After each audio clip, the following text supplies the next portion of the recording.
For 10:13, we'll close on 14. But the prince of the kingdom of Persia withstood me 21 days, but lo, Michael, one of the chief princes, came to help me, and I remained there with the kings of Persia. Now, after 21 days, now I am come to make thee understand what shall befall thy people, the Jews, in the latter days, up near the end of the church age.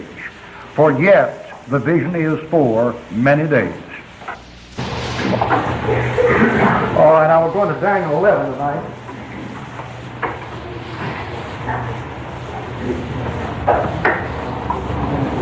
And Daniel 11 is by far the dullest chapter in all of Daniel. And probably why it's dull, because I don't understand it. And I have here a number of men who do. And I'll spend a lot of time reading from them because they profess to know what it's all about, so I'll read them to you. But as you can see from the names on the board, it is exactly a revival coming up.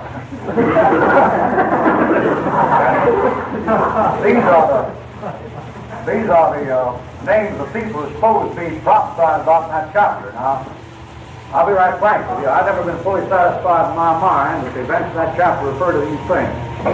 If they did, it's certainly primary application. There's another application later.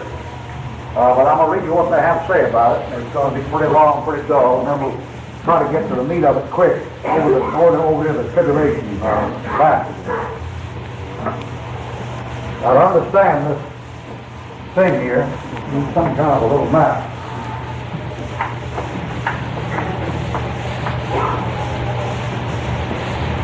Palestine, Arabia, and Sinai Peninsula in Egypt, and Greece going off into Rome. And the thing this chapter deals with, supposedly, is the events that took place after the death of Alexander the Great.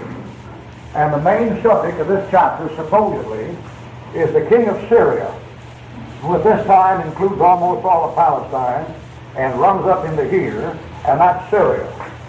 And nearly all the commentators refer to Syria as the domain of the king of the north in that passage. Now, from your studies in Daniel in the last 5 weeks, you learned when the Antichrist came, he'd be a Syrian Jew. So the king of the north can be the Antichrist. Now, some think he is, some think he's not, and I'll read you both sides to it before we get through. Then when it refers to the king of the south, they say it's a reference to the domain of Egypt, down here. And so throughout this thing, it'll be Syrian Egypt, and the political intrigues and the wars between those two countries, with the Jew and Palestine caught right in the middle.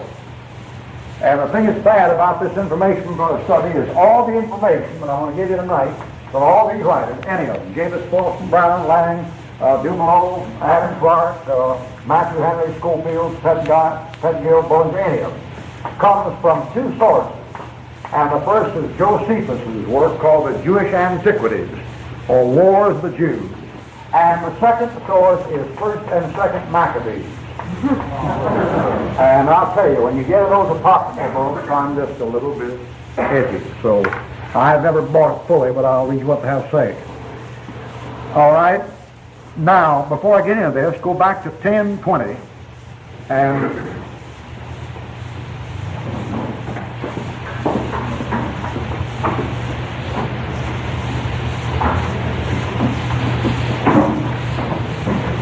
in 10:20, I'll show you what I think it's about.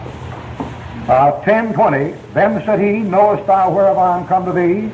And I will return to fight with the prince of Persia. And when I am gone forth, lo, the prince of Grecia will come. All right, in that thing there of that you studied before in Daniel about those four beasts, you got on here where it went Persia, type of England, Greece, a type of Russia, and then Rome, a type of the United States. Remember your studies in chapter 7. When I am gone, future, the prince of Greece will come, future. All right, now, 11:1, in the first year of Darius the Mede, Persia, I stood to confirm to strengthen him. I will show thee the truth. Behold, there shall stand up yet 3 kings in Persia. So I have always thought that the reference in all the material in chapter 11 deals with the history following the end of the British Empire, type England, and begins here with Russia. And I've always figured all the material in chapter 11 is from a date of about 1918 on. But I couldn't locate the kings in it, and I couldn't locate the people in it, so I just leave it stand, and we'll go back and take the historical interpretation, which puts it in the past, and consequently makes it pretty dead. All right, Daniel chapter 11, verse 1. Just to show you that I'm not the only one who had trouble with this. Brother Larkin had a little trouble with it too. Notice here, this much of his books on chapter, here's 10, 11, and 12 right there, which is a fourth of the book of Daniel, and yet it doesn't make up near a fourth of what he's got over here. As he got back to 10, 11, and 12, he couldn't think of much to say. So he just followed the usual line on it. All right,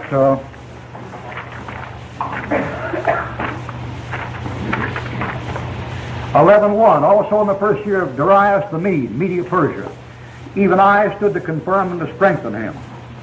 And I will show thee the truth.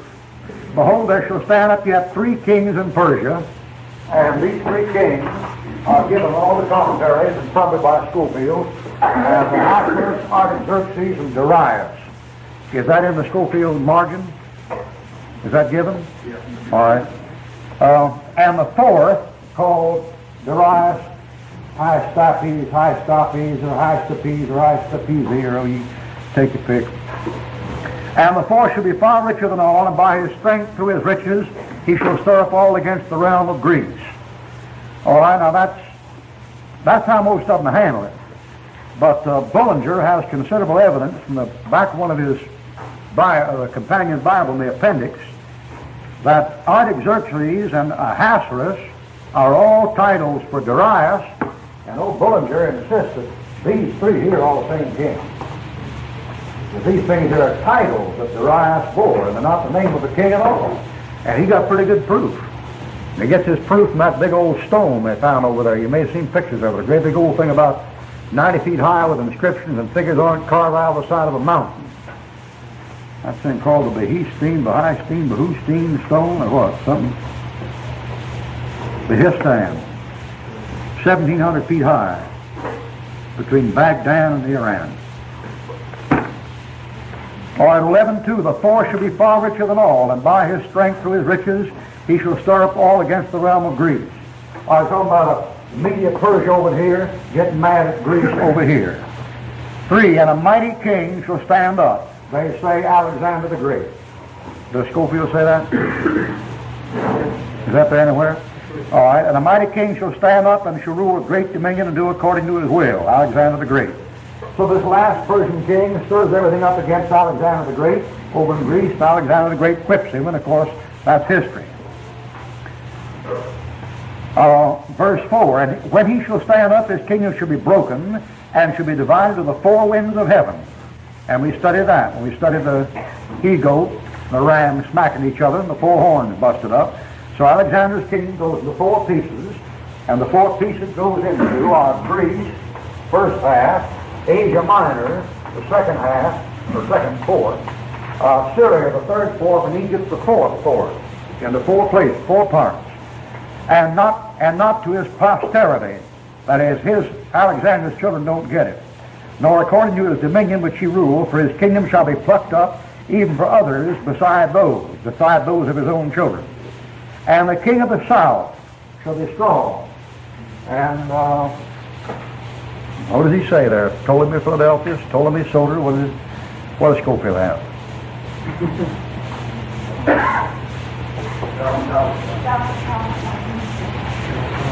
Doesn't say the king. Doesn't give the king name? Ptolemy? Ptolemy what? L-A-G or something. Oh boy. I don't even have him written down. And get ready. I'll come out Jesus Fawcett and Brown and go past the king. Mighty king, by the 4, I'm going to sound of the all right, king of the south. He says here, the king of the south, Ptolemy Soter, son of Ptolemy Leganius, that one. Now, the governor, and one of his princes is Seleucus, or Seleucus. At first the satrap of Ptolemy laid it, but from 312, king of the largest empire out of Alexandria, Syria, Babylon, Media. All right. You got it? All right. And at the end of years they shall join themselves together, for the king's daughter of the south shall come to the king of the north to make an agreement, but she shall not retain the power of the arm, neither shall he stand or his arm, but she shall be given up, and they that brought her, and he that begat her, and he that strengthened her in those times. King's daughter of the south, Bernice. Bernice, daughter of Ptolemy, Philadelphia. That's the fellow supposed to be around when the LXX was made. The latter, in order to end his war with Antiochus, Leus, king of the north. The prophetical phrase, the region one prince came of fixed Syria. Syria gave Bernice to Antiochus. So the daughter of this fellow right here, Bernice, she gives this fellow here for a wife. Who thereupon divorced his former wife, Laodicea, and disinherited her son, Seleucus Calonius. Sound like Peyton plays.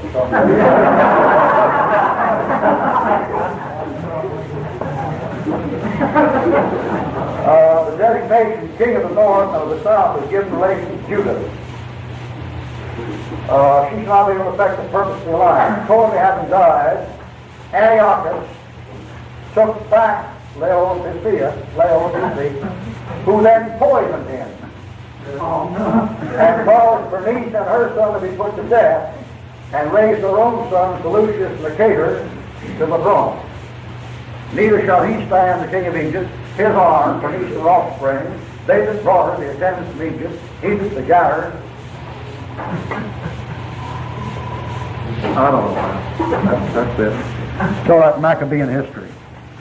7. But out of a branch of her root shall one stand up in his estate, which shall come with an army, and shall enter the fortress of the king of the north, and shall deal against them, and shall prevail. A branch of her root. In his estate, Ptolemy, Euergetes, brother of Bernice. This fellow here, who's her brother. He goes up north to fight. 8. And shall also carry captives in Egypt their gods with their princes, their precious vessels of silver and gold. He shall continue more years than the king of the north. So the king of the south shall come into his kingdom, and shall return to his own land, Egypt. But his son shall be stirred up, shall assemble a multitude of great forces, and one certainly shall come and overflow and pass through, then shall return and be stirred up even to his fortress. One shall come. So Launus having died, Antiochus alone prosecuted the war with Ptolemy Philopator, Euergetes' son, until he had recovered all the parts of Syria subjugated by Euergetes. Antiochus, this fellow, shows up and reconquers all the stuff that this fellow took. This fellow here. And the king of the south shall be moved with cholera, heat, and shall come forth and fight within even with the king of the north, and he shall set forth a great multitude, but the multitude shall be given into his hand. And when he hath taken away the multitude, his heart shall be lifted up, and he shall cast down many 10,000, but he shall not be strengthened by it. The king of the south comes to fight against Antiochus. His force was 70,000 infantry, 5,000 cavalry. He was delivered to Ptolemy's hand. 10,000 of Antiochus' army were slain, 400 were made captives. So the south won out in that war. 16 or 15. So the king of the north shall come and cast the mountain, take the most spent cities, and the arms of the south shall not withstand, neither his chosen people, neither shall there be any strength to withstand. But he that cometh against him shall do according to his own will, and none shall stand before him, and he shall stand the glorious land which by his hand shall be consumed. Renew the war. Antiochus, after successful campaigns against Persia, made war with Ptolemy Epiphanes. Philip, king of Macedonia, combined with Antiochus against Ptolemy, and they besieged the Egyptian garrison and attacked Judea. Verse 17, he shall set his face to enter with strength of his whole kingdom, and upright ones with him. Thus shall he do. And he shall give him the daughter of women, corrupting her, but she shall not stand on his side, neither be for him.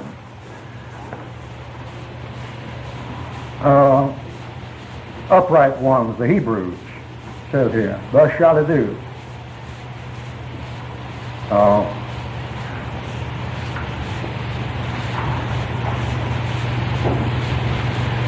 His daughter. Instead of at once invading Ptolemy's country, he prepares his way for doing so by the following plan. He gives to Ptolemy Epiphanes his daughter Cleopatra in marriage. His daughter, this fellow here. His daughter Cleopatra given him for wife.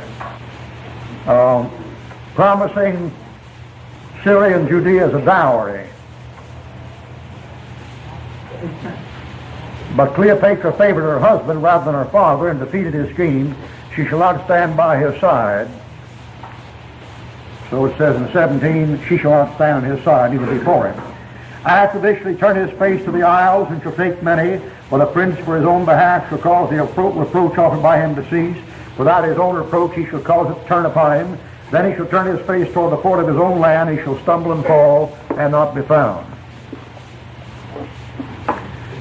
Lucius Scipio Asiaticus, the Roman general, routed Antiochus at Magnesia, causing the reproach which offered Rome by inflicting envy on Rome's allies to cease. Attempting upon the temple of Jupiter by night, he was slain with his soldiers in insurrection of the inhabitants. In his stead, Antiochus' stead, came Seleucus Philopater.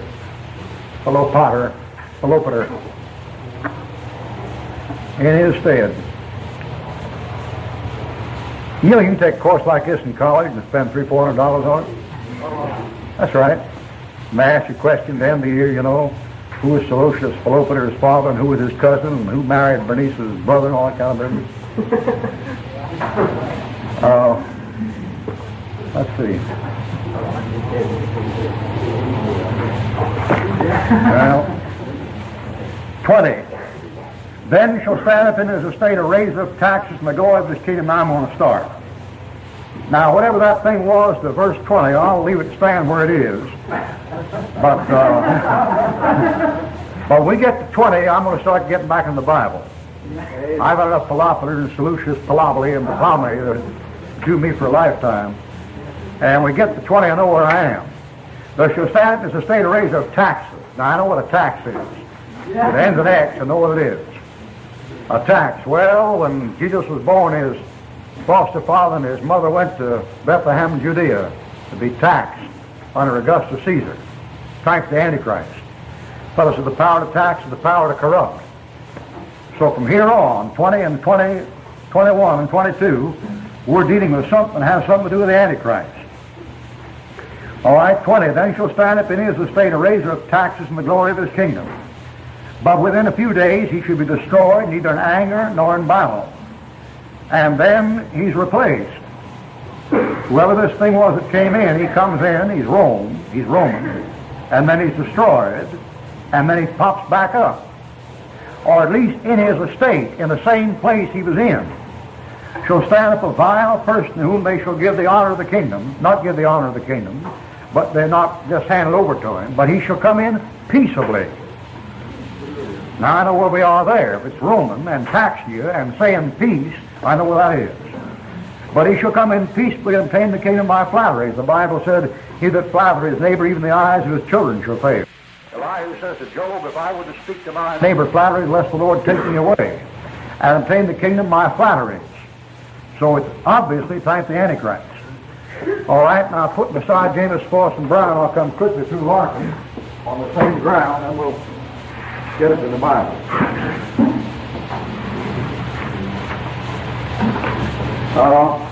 We'll begin after Alexander the Great.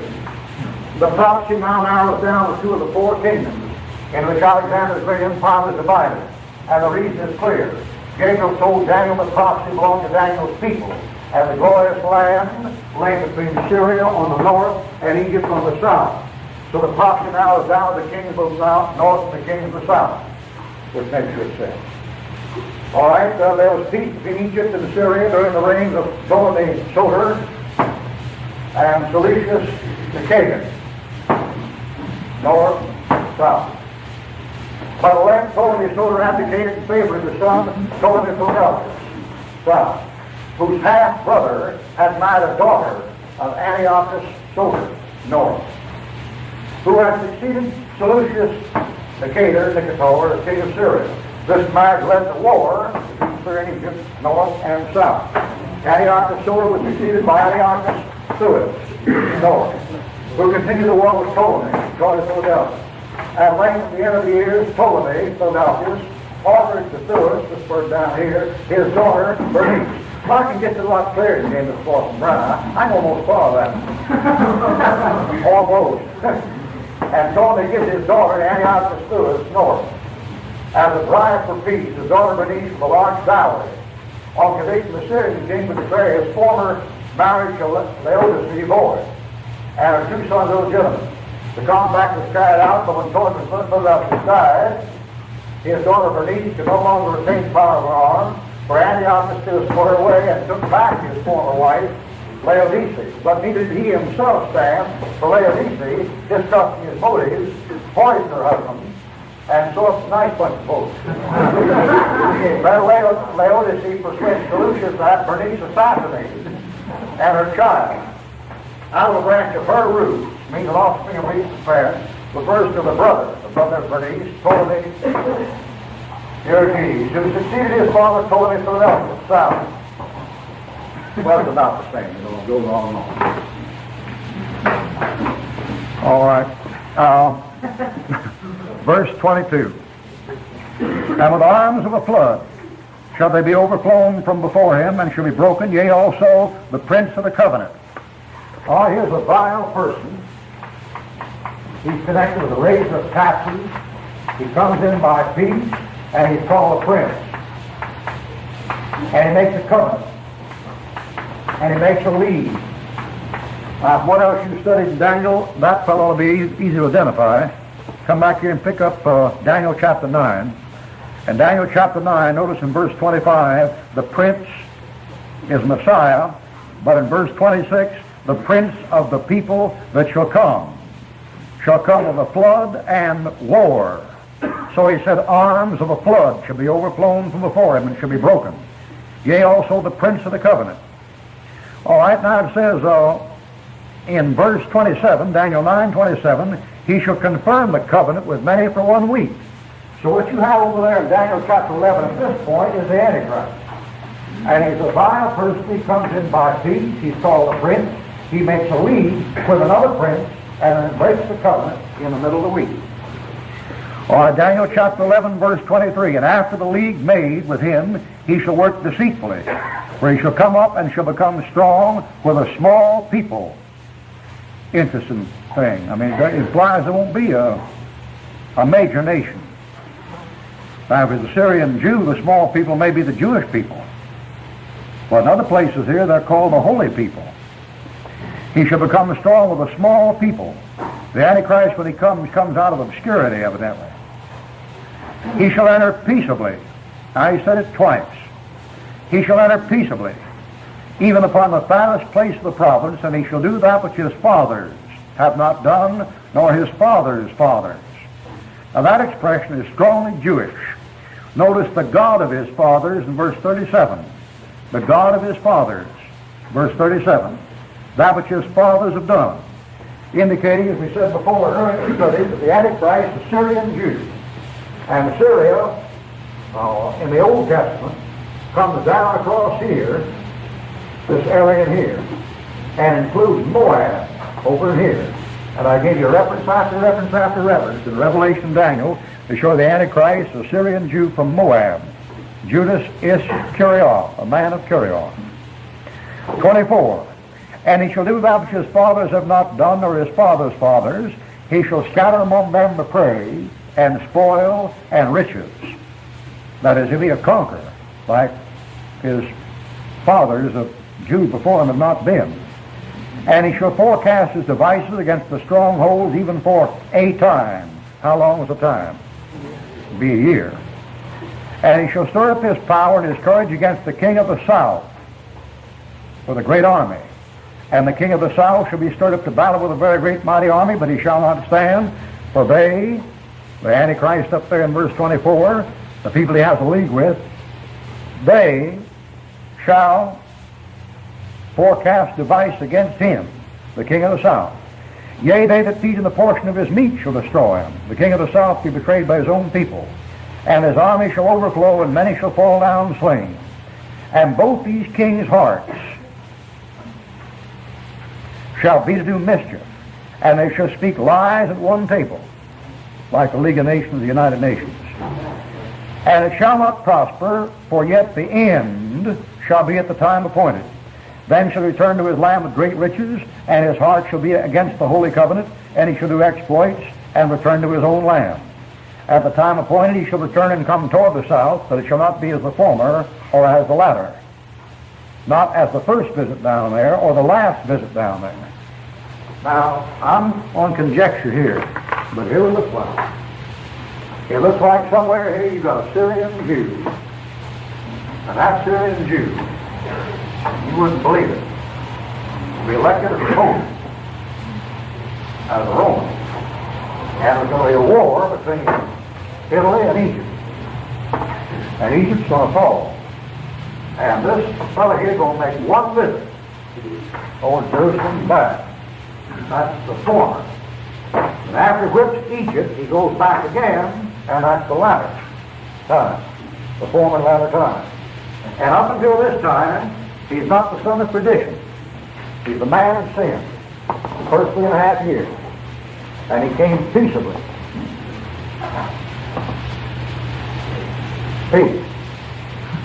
And so he makes one visit over here, and then he goes back, and he has a war, then he goes over again.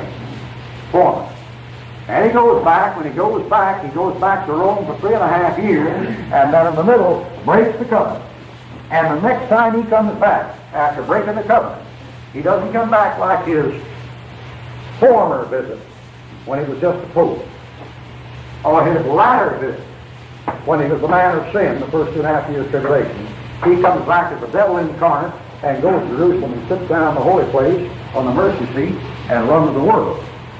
Now, largely conjecture. I mean, things come great with small people. Well, you know, the smallest volume in the world is Who's Who in Italy. Yeah. Go ahead. He goes down on that first trip, that makes something old rat. Yeah, he might have already made it. He might have made it about 4 years ago. He went over there. Didn't he go over there? Yeah, he's a big fat man. Well, you know, that's true, but I mean, the Pope, I didn't mean a certain man, I mean the office. Oh. I mean, anybody in the office. Well, I got a notification the other day, somebody talking about Billy Graham running for Pope. Yeah, somebody talking about electing him as Pope. They got a joke about that, you know, they get ready to elect the new Pope after Pope John died. Some lady over in America, you know, some real intellectual Baptist said, "Oh, I do hope he won't be another Catholic."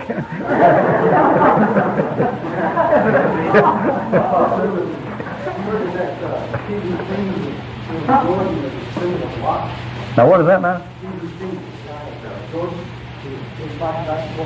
No? Oh, so.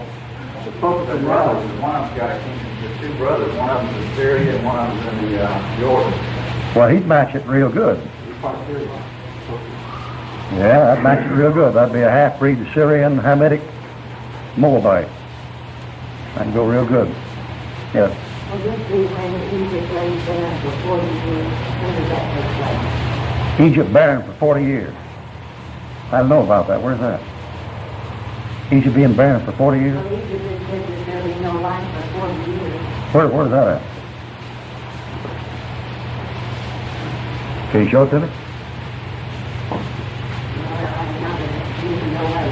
No, I don't. No.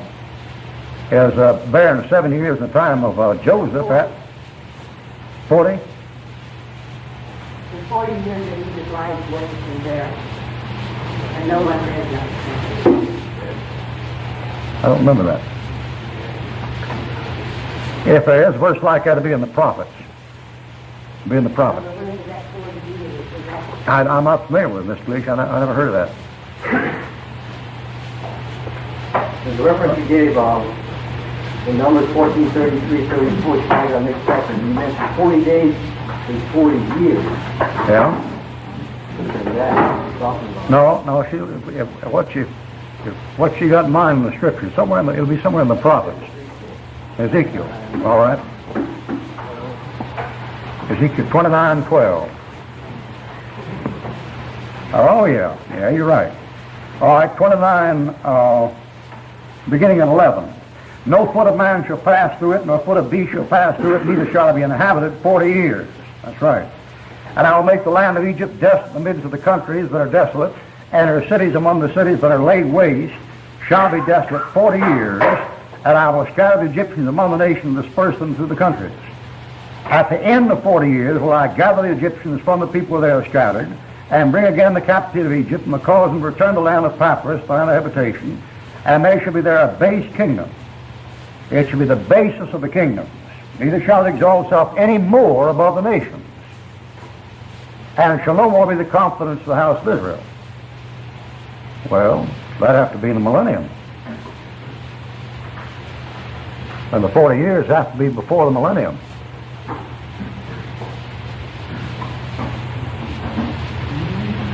I'm blank. It ain't desolate now. The millennium is more than 40 years off if that passage is a reference to right before the millennium. And the statement says, I'll gather them and bring back the captivity, and they'll no longer do this and no more do that.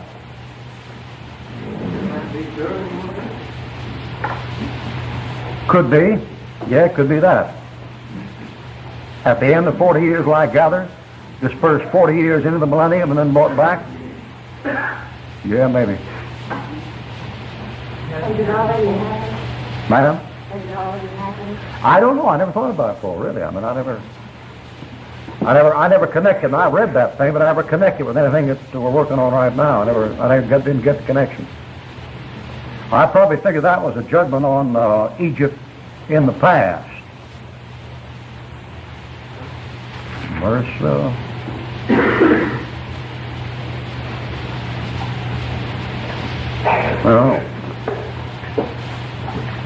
let's see, where are they at? Oh yeah, about this coming and going here. Now let me get you Larkin and read you Larkin on this part we just studied, and he'll handle it a bit different. The next king of the north was Antiochus Epiphanes, spoken in the text, a vile person. He was the youngest son of Antiochus the Great. When he was ready to invade Egypt, he marched against it with a very great army, was met by an equally great army. After great loss dissolved, and Ptolemy Philometor fell in the hands of Antiochus. Both brothers then declared against Antiochus. The prophecy was fulfilled. These kings, Antiochus and Philometor, heart shall do mischief, and they shall speak lies at one table. Antiochus then returned, this fellow here, he returned to Syria, loaded with the rich spoils of Egypt. On his march, he heard the owing to a false report of his death. Jason, who had been deprived of his high priestly office, had made an attack upon Jerusalem.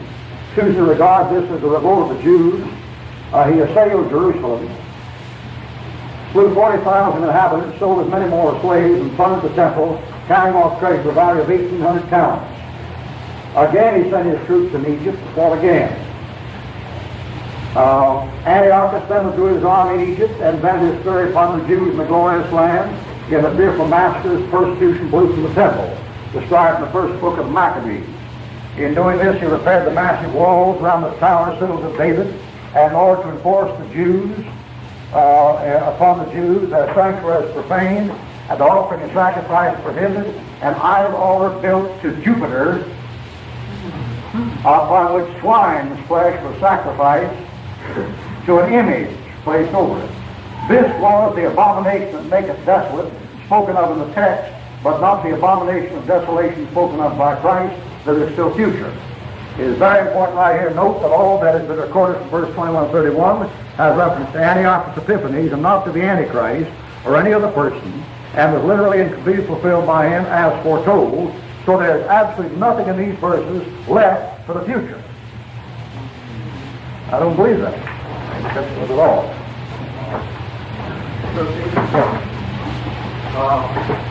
In reference to that, when I get something out of chapter 13, verse 13. What book? Oh, well, I was back in Daniel. Ezekiel what? Ezekiel 32, 13.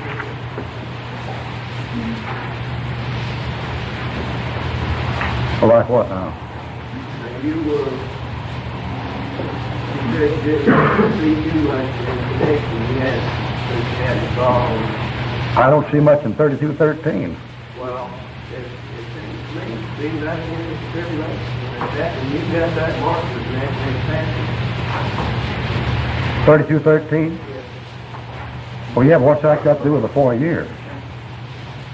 Verse 15. Well, verse 12 will make those full conference. Verse 15.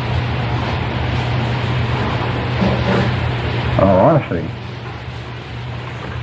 Well, let me show you something that mess you up. Turn to Zechariah. Now, it's possible to get it. You're very ready to get it in 5 minutes.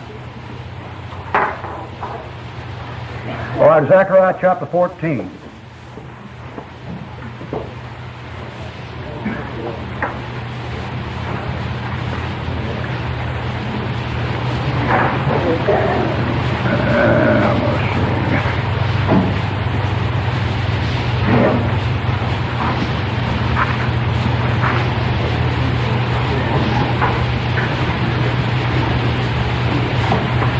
Zechariah chapter 14, verse 17. It shall be that whosoever will not come up of the families of the earth upon Jerusalem to worship the King, the Lord of hosts, even upon them shall be no rain. As the family of Egypt go not up and come not, they have no rain, there shall be the plague wherewith the Lord will smite the heathen that come not up to keep the Feast of Tabernacles. This shall be the punishment of Egypt and the punishment of all nations that come not up to keep the Feast of Tabernacles. The one that's mentioned is Egypt. Well, tell me something. There's nobody living in Egypt for 40 years. How do they keep the Feast of Tabernacles?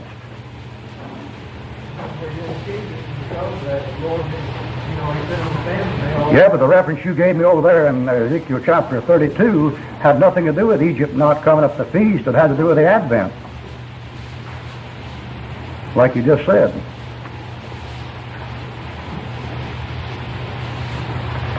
Well, something to work on, isn't it? Okay, let's go back to Daniel 11. Now, I'm not denying it could be true. There's a thing in the Bible comes this way, and I've called your attention to it before. There's a 740 thing that keeps showing up, like in 7 days, and it rained 40 days and 40 nights in the earth.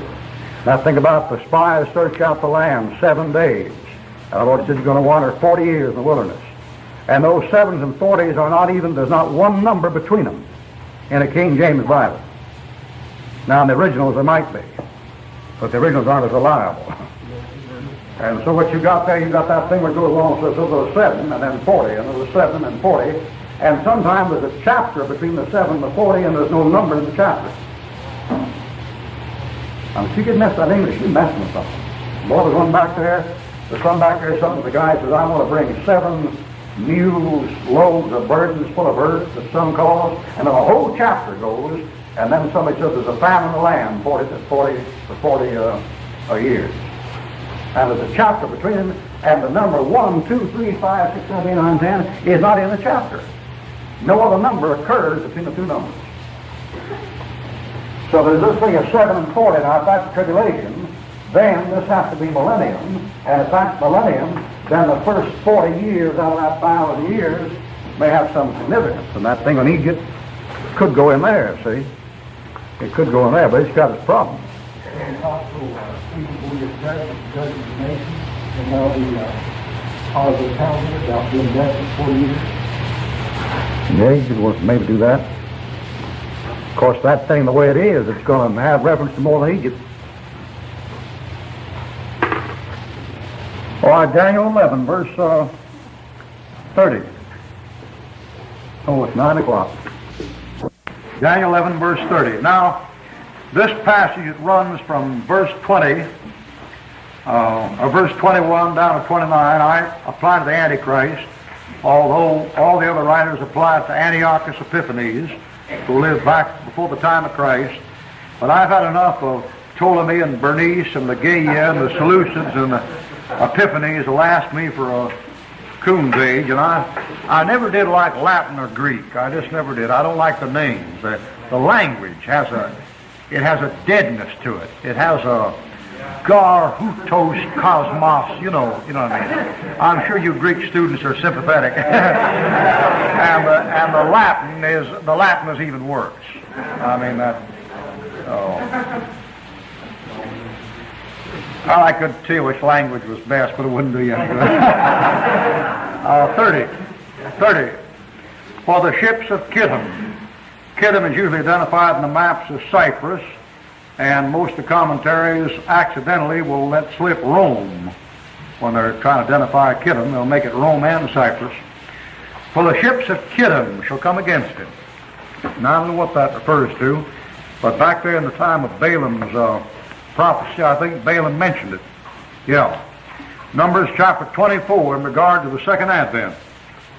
In Numbers 24, when Balaam spoke of the last days and the latter things, he said in verse 23, he took up this parable and said, Alas, who shall live when God doeth this?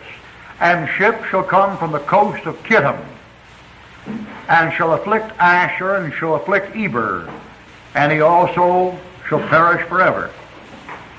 Asher is Assyria, and Eber is Hebrew, the Hebrews. And ships shall come from the coast of Chittim. All right, 11:30, for the ships of Chittim shall come against him. Therefore he shall be grieved and return and have indignation against the holy covenant. So shall he do, he shall return and have intelligence. So they speak about intelligence, a branch of the service and the government. And intelligence with them that forsake the holy covenant. Now, in what you had before, we had a picture of a man coming to Palestine and making an agreement, and then going back. The next time he comes in, he breaks the agreement.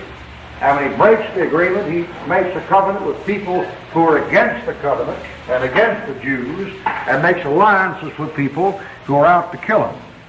And have intelligence with them that forsake the holy covenant, even apostate Jews. There'll be some of them that will fall away and join with him. All right, 31. An arm shall stand in his part. He'll have the biggest army and the biggest navy. And they shall pollute the sanctuary of strength and take away the daily sacrifice. You studied in Daniel's 70th week, but this is Daniel's 70th week, and the sacrifice is taken away in the midst of the week, and the abomination that maketh desolate set up in the midst of the week. So the week runs 3.5 years, breaks the covenant, then it goes on 3.5 years with the arms on his part and the world raised up against Israel. And they shall pollute the sanctuary of strength, and shall take away the daily sacrifice, and they shall place the abomination that maketh desolate. Come to Matthew 24 and follow the corollary to it. Matthew 24, verse 15. And the words spoken of by Daniel the prophet had been taken out of the New American Standard Version, so you couldn't find the cross reference. Matthew 24:15. When ye therefore shall see the abomination of desolation, spoken of by Daniel the prophet, stand in the holy place, and in our studies before you learned the temple be rebuilt, and the holy place would be in the temple. Whoso readeth, let him understand. Then let them which be in Judea flee to the mountains. It's a Palestinian passage. The Antichrist has come back and gone to the temple, and when he does, he says, get out of town, run for your life. Let him which is in the housetop not come down to take anything out of his house. Don't have time. Neither let him which is in the field return back to take his clothes. You won't have time. When the Antichrist comes in, they're told to run for their lives. Don't take time to pick up anything. And woe to them that are with child, either just born or about to be born. The mother's going to have to run. And not only that, only women get so hungry in these days, they'll eat their children, according to 2 Kings and Lamentations and Deuteronomy and Leviticus. And woe to them that are given with child, and that isn't all. And if they have little babies, those that give suck, if they have little babies, they can't get food for the baby unless they take the mark of the beast. So he says, woe to them that are with child, them that give suck in those days. And in Jeremiah 25:11, Jeremiah said, and this whole land shall be a desolation and an astonishment, and these nations shall serve the king of Babylon 70 years. And it shall come to pass, when 70 years are accomplished, I will punish the king of Babylon and that nation, saith the Lord, for their iniquity, and the land of the Chaldeans. Now notice when Jeremiah said it, he put the king of Babylon for the land of Babylon. See 11, served the king of Babylon 70 years. When Nebuchadnezzar died, long before that time was up. And over there in Daniel 7, the Medes and Persians have already taken it from Babylon. So when Jeremiah said it, he used the term the king of Babylon as synonymous to the whole thing. Those things went Babylon, Persia, you remember Daniel chapter 2, and Greece and Rome. And Jeremiah said he'll serve the king of Babylon 70 years. It runs down into the reign of Darius and Cyrus. Runs down to there. So the Lord says he'll punish the king of Babylon. He says in verse 12, and that nation, using the king for the nation. All right, back to Daniel chapter 9. Daniel chapter 9, 2, in the first year of his reign, I, Daniel, understood by books the number of the years, where the word of the Lord came to Jeremiah the prophet, that he would accomplish 70 years in the desolation of Jerusalem. And of course that time wasn't up yet. So when he sees that, Daniel goes to pray. And he goes to pray to want to know when this thing's going to be over and when it's going to be finished. And in verse 3 begins one of the greatest prayers in the Bible, and one of the longest prayers. And outside the book of the Psalms and John 17, I think it's the longest prayer in the Bible. Now many of David's Psalms are prayers, although technically they're songs. But just for getting down and just praying, Daniel 9 has the longest one in it, outside of John 17. Now John 17, the whole chapter is a prayer. And some of the Psalms are that way, but just a written record of a prayer, this is the prayer. And there's several things notice about the prayer. All right, the first thing is notice repetition. Now when I first got saved and began to pray, somebody up at Bob Jones told me, well, when you don't pray, don't say Lord and God, no Lord, no God, no Lord, no God. And they made fun of it. They said it's kind of like going to the grocerman and saying, oh, Mr. Grocerman, won't you grant me this? And oh, Mr. Grocerman, won't you give me that? And oh, Mr. Grocerman, help here. And oh, Mr. Grocerman. So you don't have to keep saying his name over and over again. See? Well, there's an element of truth in that if you overdo it. And yet, look at this prayer. 9:4. O Lord. Verse 7. O Lord. Verse 8. O Lord. Verse 15. O Lord. Verse 16. O Lord. Verse 18. O my God. Verse 19. O Lord, hear. O Lord, forgive. O Lord, hearken. O my God. See that thing? See that thing? So there's another part to it too. Another part is when you get right down to real praying, it will reduce to that thing, and you'll be saying it. You'll be saying it frequently in your prayers. Now the word God, of course, occurs more times in the Bible than any other proper name. You get a concordance and open it up and look at the word God. And that word God just occurs over and over and over and over and over and over and over. The main subject of that book is God. And when you get praying, it will gradually get reduced to these words, and they come out about in this order.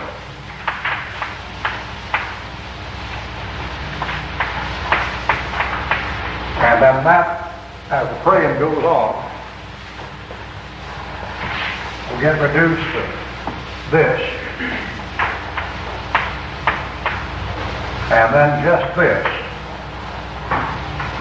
And you wouldn't think there was much to that, but if you read very many combat accounts, or fool around men in combat, you'd find that those prayers there are prayed constantly in every battlefield in this world.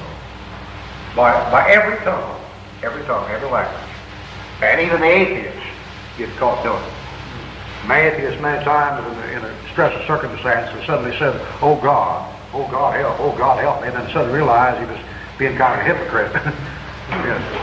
Two words, you say God bless you, Yes. and then it says, to use the Lord's name in vain, something, and one of the people said, if you don't mean it, you'll find it. Yeah, that's a good one. Yeah, that's good Gesundheit, meaning good health to you. That is, if you sneeze, a cold's coming on, so they're wishing you good health if you sneeze. Now it reduces down to that, and when real prayer gets on down, it comes down to that, and finally it just gets silent. And then Paul says the Holy Spirit makes intercession for us with groanings which cannot be uttered. Now, the other side of that coin is when you pray out in public, if you're not really burdened like that, then don't fake it. You see, you have that disgusting thing where a guy gets up and fakes this big burden and it isn't there. And this, oh God, oh Holy Spirit of God, oh Father, we pray. And I can't tell you how to tell you when it's real and when it's not, and I couldn't tell you, to judge the brother, not judge him, but I've got some sense, I think. And after you've been in 300 revival meetings, you'll be able to pick up something, when it's coming in right or not. And I have known them, some of them will start to work up a burden. I've heard them work up a burden and actually get burdened. I've seen that. I've seen the guy pray and then get going, get on the burden. First thing you know, it is groaning. But he never started that way. That crazy old Bob Gray, he got them heating up there and knelt down to pray. He prayed an hour and 12 minutes. And never got it there to get preaching after an hour and 12 minutes. But he got under it. I mean, he got praying just a routine prayer, and then it just got worse and worse, and he felt like he had to go, and he just went on for an hour and 12 minutes, man. But I've tried some of the brethren's patience. It don't bother me. It don't bother me a bit, It bothers a lot of the brethren. Now, Daniel 9:3. And I set my face unto the Lord God. Now, it's figurative, but it's like turning your face to Him. In Daniel's case, it's literal and spiritual. Now, if you turn to Daniel 6, you'll see it's literal, because in Daniel 6, verse 10, it says, when Daniel prayed, his windows were open in his chamber toward Jerusalem. So, and he set his face. See, he's actually turned the face in that direction. Now, I'll show you why he does this. Come back to Chronicles and get 2 Chronicles. And this is why he opens the windows toward Jerusalem and sets his face that way. 2 Chronicles 6. 2 Chronicles 6. 2 Chronicles 6, verse 19. Have respect, therefore, to the prayer of thy servant, and to his supplication, O Lord my God, to hearken to the cry and the prayer which thy servant prayeth before thee, that thine eyes may be opened upon this house day and night, upon the place where thou hast said thou wouldst put thy name there, to hearken to the prayer which thy servant prayeth, underline it, toward this place. 21, hearken therefore to the supplication of thy servant and thy people Israel, which they shall make toward this place. Verse 24, and if thy people Israel be put to the worst before the enemy, because they have sinned against thee, and shall return and confess thy name, and pray and make supplication before thee in this house. See, it's aimed at a definite place on the earth. Any more in there? I think there is. 32, come pray in the house.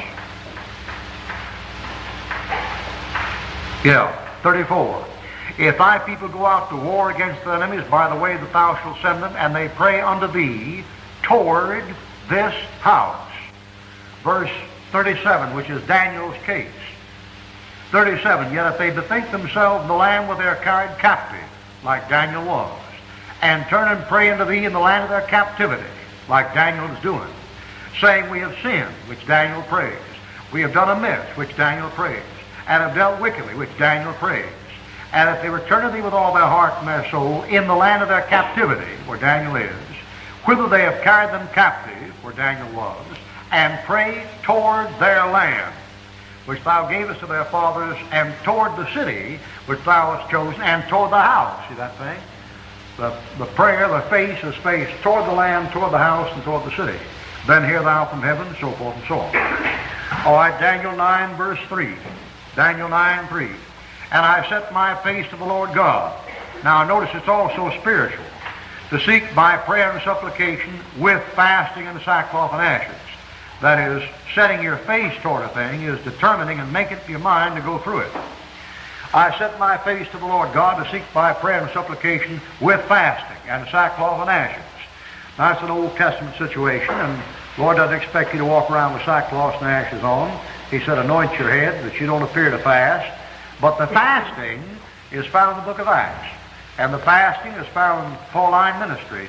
Paul says, in weariness and hungers and thirstings and fastings. Do you ever fast?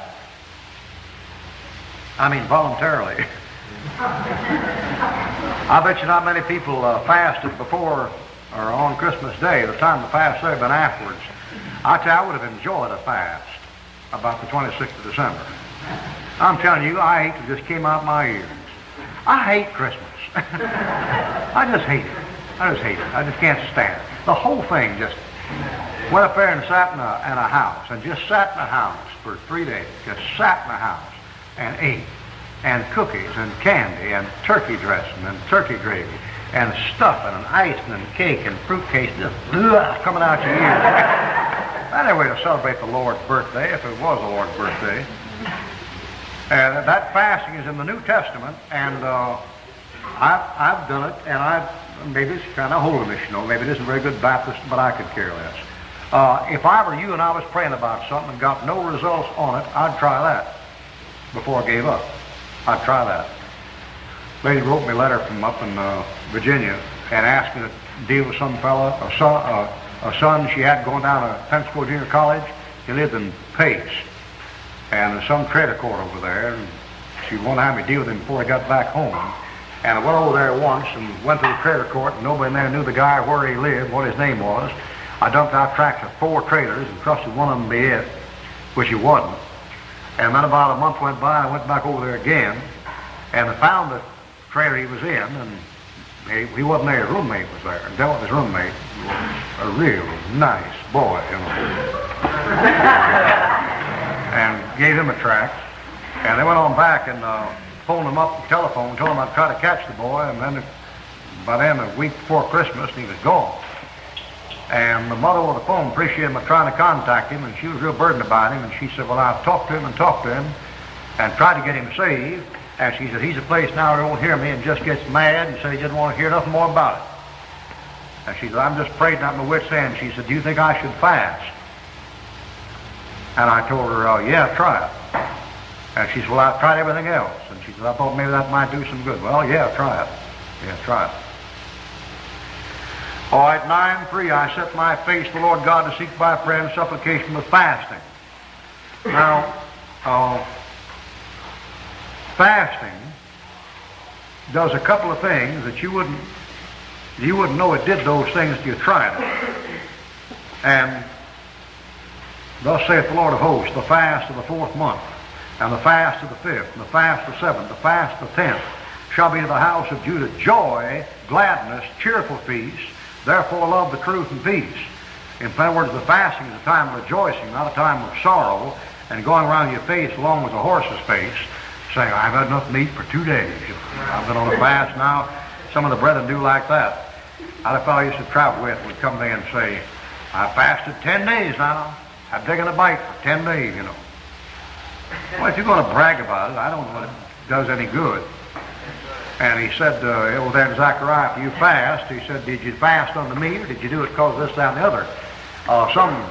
You know, before I was saved, I was a Catholic, and when Lent came around, we'd give up things and fast, kind of after a sort. We give up whiskey, you know, just drink beer, you know, that kind of thing. It always reminded me of a story I heard about a child that says, Mother and Daddy said to their teenage boy, they said, why don't you give up something for Lent? He said, like what?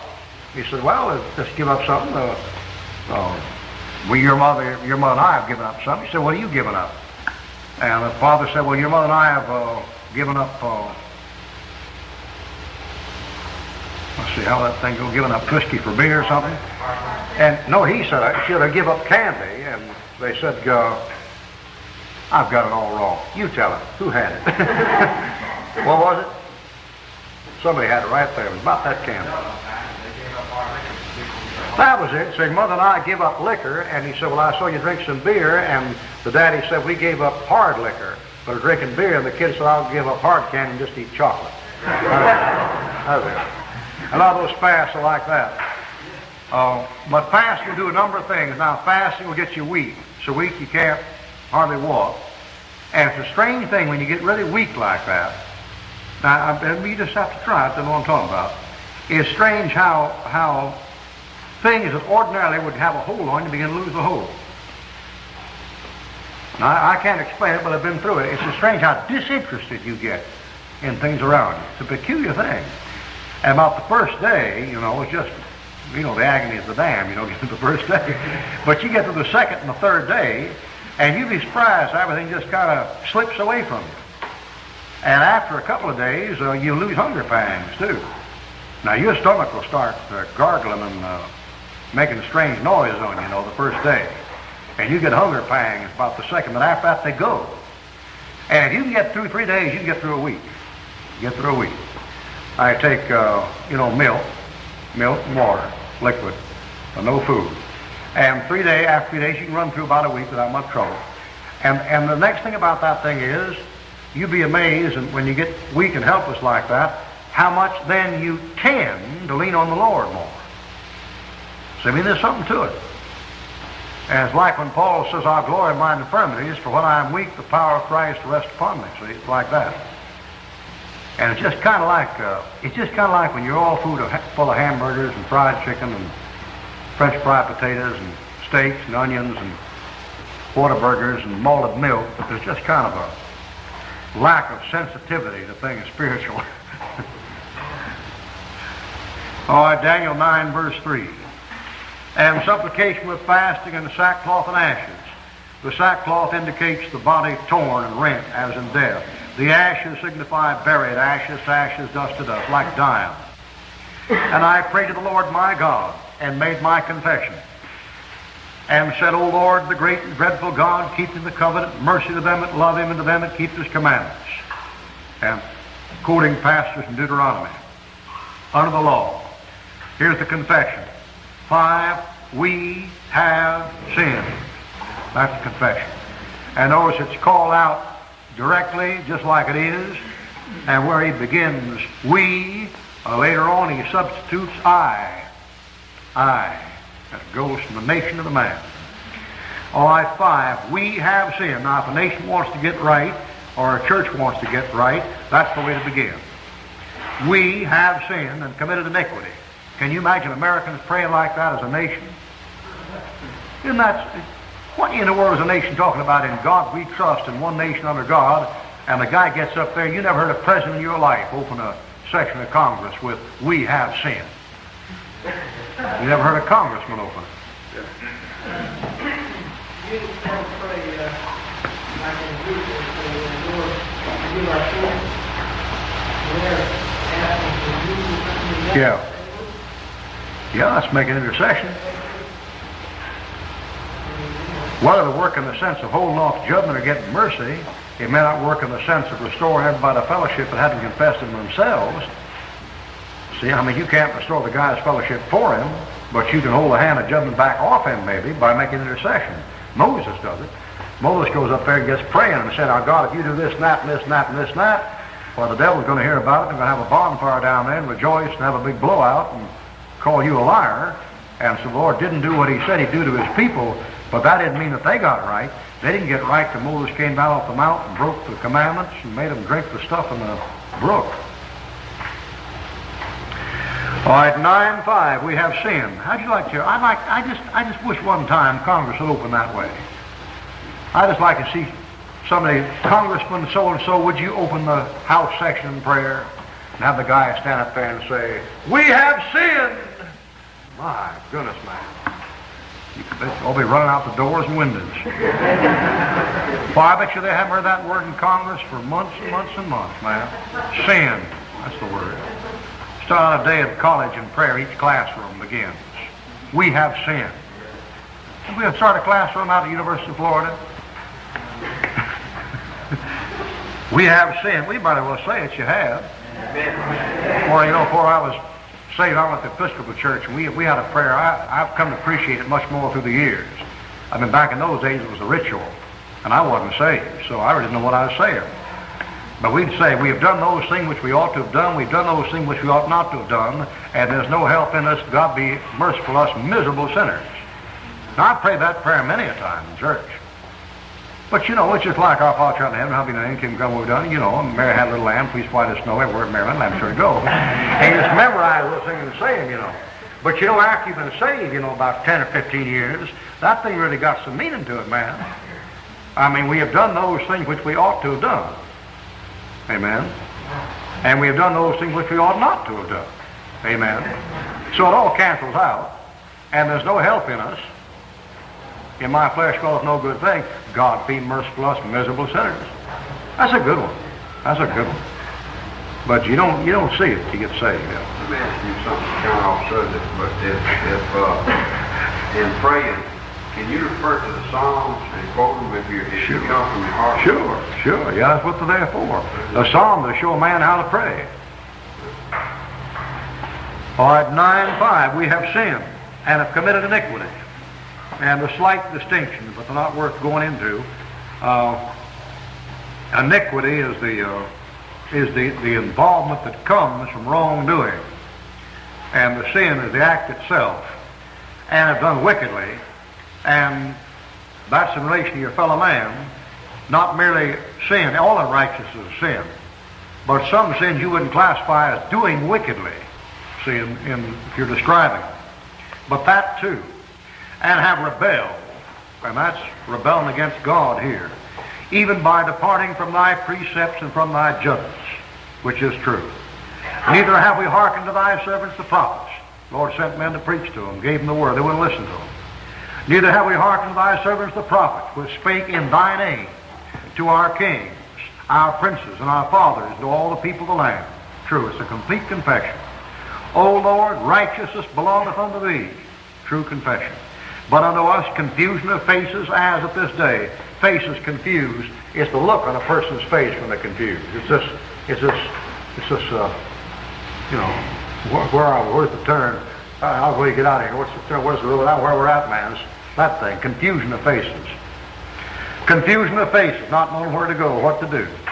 If ever, boy, you ever saw a description of America, that's it. Neither have we hearkened to thy servants the prophets. They've had J. Frank Norris. They've had Bob Jones here. They've had Sam Jones. They've had Billy Sunday. They've had Dwight L. Moody.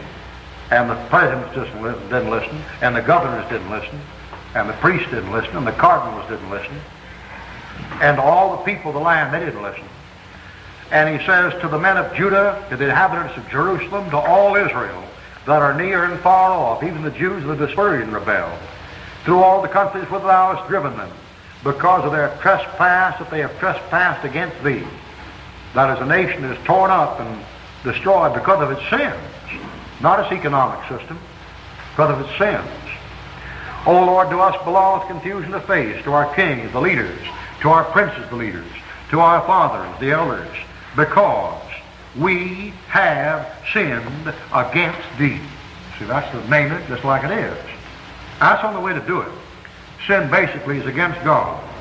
And notice Daniel doesn't mince words and doesn't say we've erred and gone astray and we've had mistakes and faults and we weren't able to adjust ourselves to the environment and we couldn't find a meaningful, relevant dialogue with the ethnic structure in which the drugs, culture, all that stuff, you know.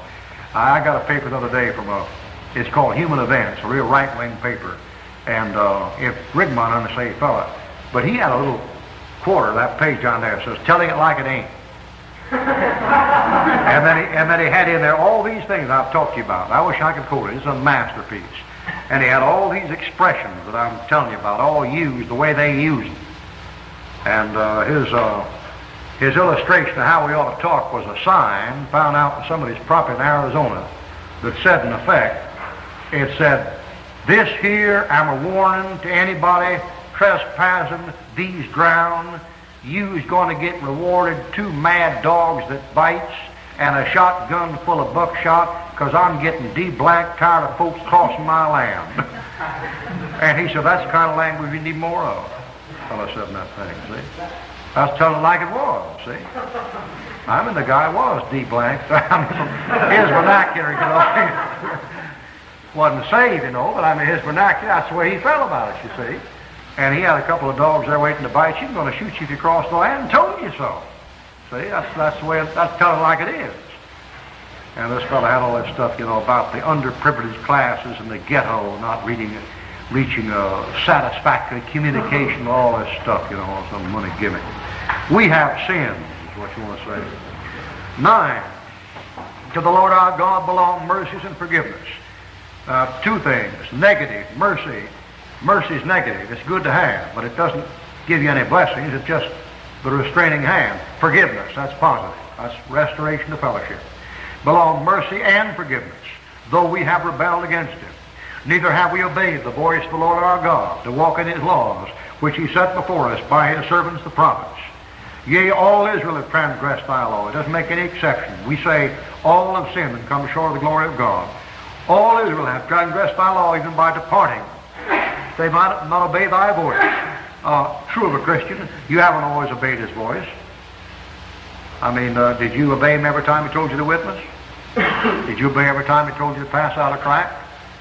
I mean, rebellion is the sin of witchcraft, and stubbornness, iniquity, and idolatry. Behold, to obey is better than sacrifice, to hearken the fat of rams. Therefore the curse is poured upon us, and the oath that is written in the law of Moses, the servant of God, here comes again, because we have sinned against him. And he hath confirmed his words, which he spake against us, and against our judges that judged us, leaders all, by bringing upon us a great evil. For under the whole heaven hath not been done as hath been done upon Jerusalem. And that's true. That is, that city received judgment that no city had ever received before, considering the privileges and opportunities that city had. In plain words, the judgments of Hitler against the Jews was pretty fierce, but then again, they weren't in his favor at that time. And the judgment of the Romans against the Jews in 70 AD was pretty rough, but then they rejected Christ.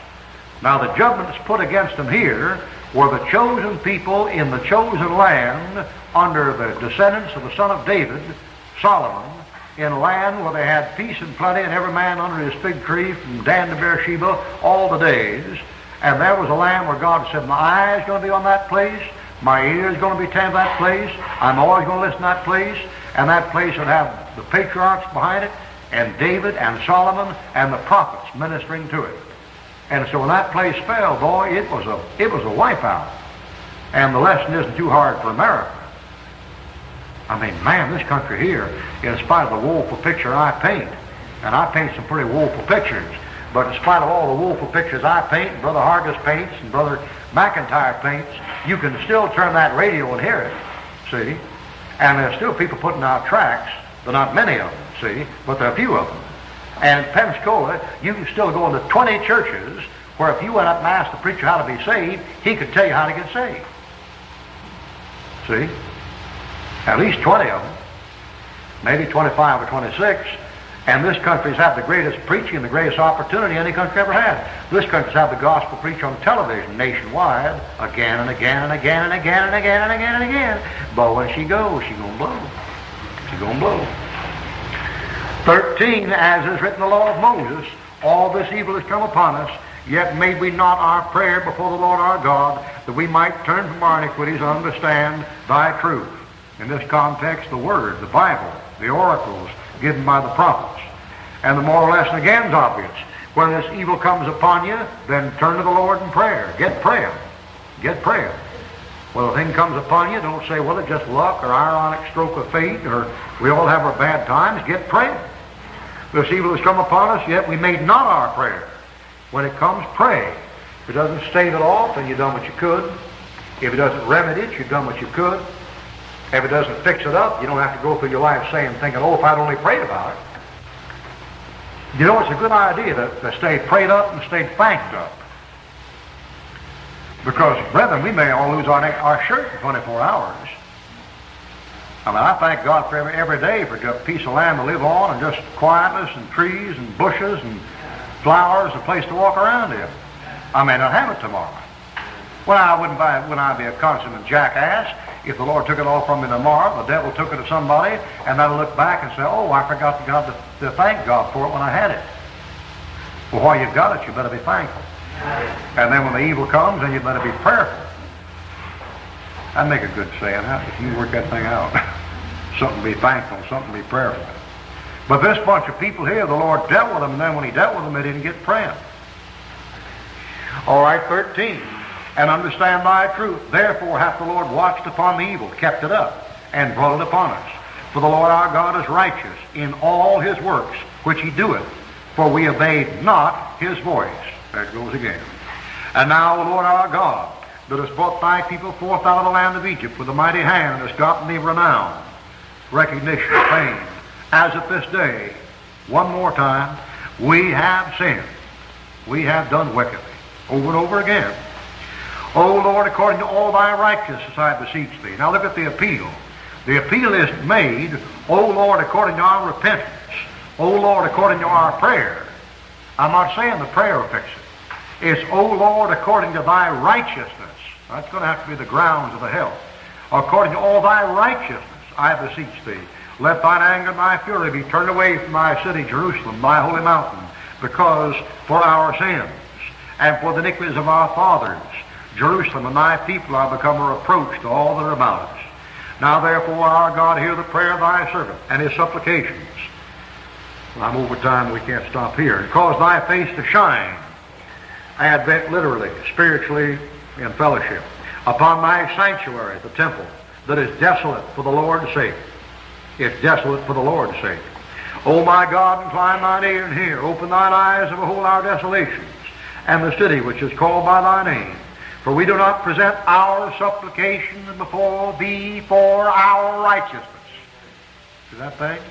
That's just New Testament anything you ever read in the Pauline epistles. The prayer of the supplication is not because I've done this and done this and done this, because we've done those things which we ought to have done, and we have done those things which we ought not to have done. And Christ said, when you have done all things as you ought to have done, what are you to say? We're unprofitable servants. So he says, present our supplication before thee for our righteousness, but for thy great mercies. O Lord, hear. Blank. O Lord, forgive. The spaces in there. Wait. O Lord, hearken and do. More spaces. Defer not. Don't put it off. For thine own sake, O my God. He's putting God in a hot box. Said, Lord, you're in trouble. For thine own sake. For thy city, secondly, and thy people, third, are called by thy name. Your name's in danger. So that thing out of appeal to glory, that prayer's going to get answered. We ask anything according to his will. Well, it's his will to glorify his name. And I got to close, but look at here. While I was speaking and praying, underline it, and confessing my sin. See that thing there? And the sin of my people Israel. He got down to his own. My sin and the sin of my people Israel. And let's stop there. Just get Daniel 9, beginning at verse 20. And whiles I was speaking, we say while, Old English with an S on it. Whiles I was speaking and praying and confessing my sin, not the sin of the nation only, but his own personal, confessing my sin and the sin of my people Israel, and presenting my supplication before the Lord my God for the holy mountain of my God, yea, whiles I was speaking in prayer. Notice the word speaking. Verse 20, and while I was speaking, verse 20, while I was speaking. So prayer many times is not just a incoherent jumble or a form, but speaking just like you talk to somebody. Yea, while I was speaking in prayer. Verse 21, even the man Gabriel. Is Gabriel an angel? Is Gabriel an angel? Sure he is. So like I've told you 100 times, angels are men. It isn't a sexless angel. The man Gabriel. Even the man Gabriel, whom I had seen in the vision at the beginning, being caused to fly swiftly. That's why they put wings on the angels. And yet the verse said being caused to fly swiftly. It doesn't say he flew. But from that there, caused to fly swiftly, and one over in Revelation 14, from time immemorial, they've been putting wings on the angels. And the one in Revelation 14 is Revelation chapter 14, verse 6. I saw another angel fly in the midst of heaven. So it stands to reason if he's flying, he has to have wings, so they put wings on the angels. But it won't work. Come to Zechariah, and notice what we have now. Now, seraphim are said to have wings in Isaiah chapter 6. Cherubim are said to have wings in Ezekiel chapter 1, Ezekiel chapter 10. But nowhere in the Bible do you read about angels having wings. Now, the cherubim stretch forth their wings over the mercy seat, but not the angels. And yet the angel is said to cause to fly, so we take for granted they have wings. But this won't do, because come to Zechariah and look at chapter 5, verse 9, and notice when you start talking about spiritual beings that have wings, that God doesn't mention by name, you're dealing with female demons. Zechariah 5:9. Then I lifted up mine eyes and looked, and behold, there came out two women, and the wind was in their wings, for they have the wings like the wings of a stork. So whenever the angels are drawn, they're always drawn with long hair, like women. And then sexless shapes, and then the wings they put on them is a stork's wing, if you look at it. And hence the old saying that the stork brings the babies. See? That's it. Stork winged women. They got a story about that, about a colored fellow was going to have his 12th child, and he went out in the country with a doctor, delivered his 12th child. As they drove along in the dark, a duck ran across in front of the car, and the doctor said, "Whose duck is that?" And the colored fellow said, "That ain't no duck, boss, that's just a stork with his legs wore off."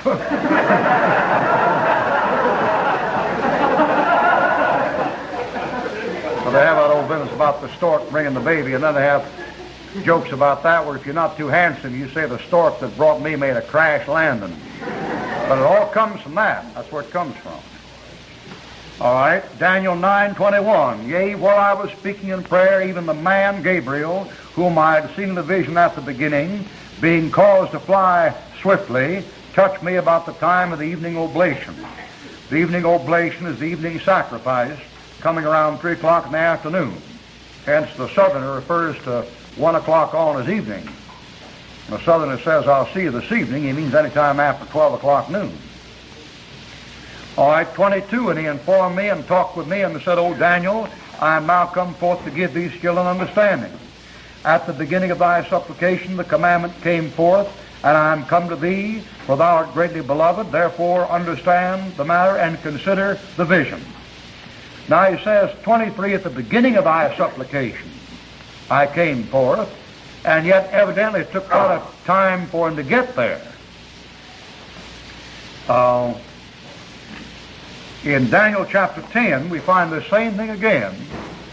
And Daniel chapter 10, verse 12, it shows when a man begins to pray, he's opposed somewhere between here and the third heaven by spiritual principalities and powers, and this accounts sometimes for delay in answer to prayer.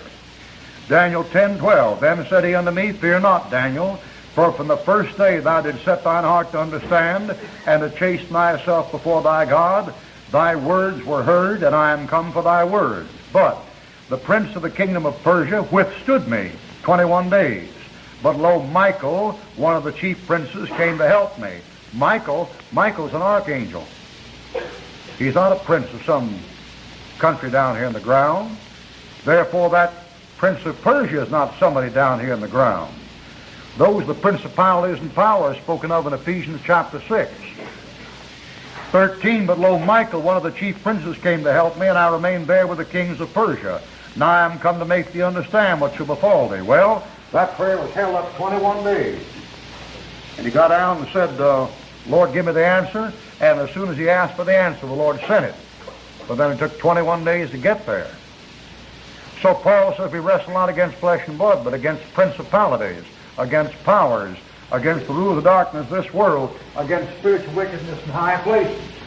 And Paul says that, he says that soldier has the helmet of salvation, and the shield of faith, and the sword of the Spirit, and the breastplate of righteousness, loins girded about with truth, and the feet shod with the preparation of the gospel of peace, and then leaves out the shin guard. And he leaves out the shin guard because this soldier is kneeling. And you see the shins are covered. So he didn't give any shin guard because the soldier's down. When he's down on his knees, you couldn't hit him in the shins anyway. But that shows that wrestling against principalities and powers Paul was talking about is wrestling in prayer. And so when Jacob gets hard up for an answer, he wrestles with the angel. All right, chapter 9, verse 21. Or 22. No, 23. At the beginning of thy supplication, the commandment came forth, and I am come to show thee, for thou art greatly beloved. Therefore understand the matter and consider the vision. Now what's going to happen in 24 to 27 is perhaps the greatest passage in the entire Bible for opening the Bible in regards to prophecy. Now there's only one of the like it that'll do the job, and that's Revelation 11.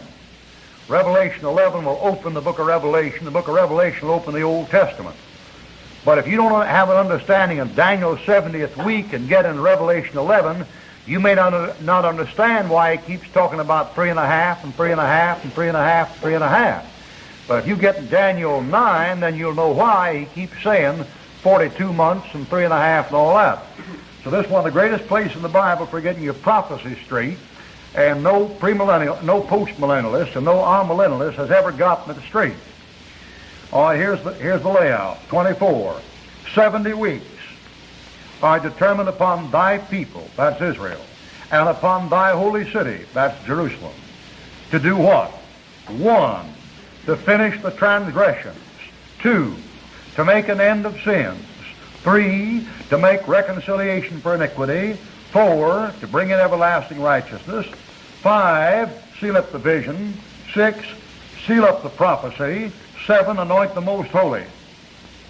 Now he's been wanting to know how long God's going to cast them off, and when is God going to restore them, and when is the desolation going to be over. And the Lord says, after 70 weeks, the whole thing going to be over. All right, 70 weeks is a little more than a year. And 70 weeks is 490 days, and a year is 365 days. So if it's just 70 literal weeks, it's a lie. Because, why, they don't even go back from the captivity till years after Daniel's dead. And it's not all over 490 days after Daniel prays that prayer. So it must be something more than a literal week. All right, 25. Know therefore and understand that from the going forth of the commandment to restore and build Jerusalem unto the Messiah, the Prince, shall be 7 weeks and 62 weeks. The street shall be built again on the wall, even in troublous times. All right, he says the 70 weeks begins, 25, with the commandment to go forth and restore and build Jerusalem. What's the date, the Schofield margin on Daniel 9? 538? All right, then the 70 weeks cannot date from there because no commandment was given to go back and build Jerusalem there. All right, to get the date for going back to restore and rebuild Jerusalem, we go to Nehemiah, where the edict is given by Artaxerxes in Nehemiah chapter 2. Nehemiah chapter 2. Nehemiah chapter 2, and it came to pass in the month of Nisan, in the 20th year of Artaxerxes the king, that wine was brought before him, and I took up the wine and gave it to the king. You all got it? Nehemiah 2. Nehemiah 2.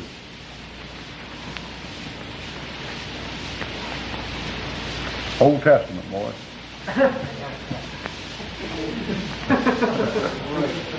2:3. And said to the king, let the king live forever. Why should not my countenance be sad when the city, see, not the building of the temple, the city, the place of my father's sepulchre layeth waste, and the gates, the city. And the commandment was to go forth and build Jerusalem. And that's why I didn't take you to Ezra. Now when you get to Ezra, he's talking about rebuilding the temple, but you just read to rebuild Jerusalem, and so I'm going to Nehemiah.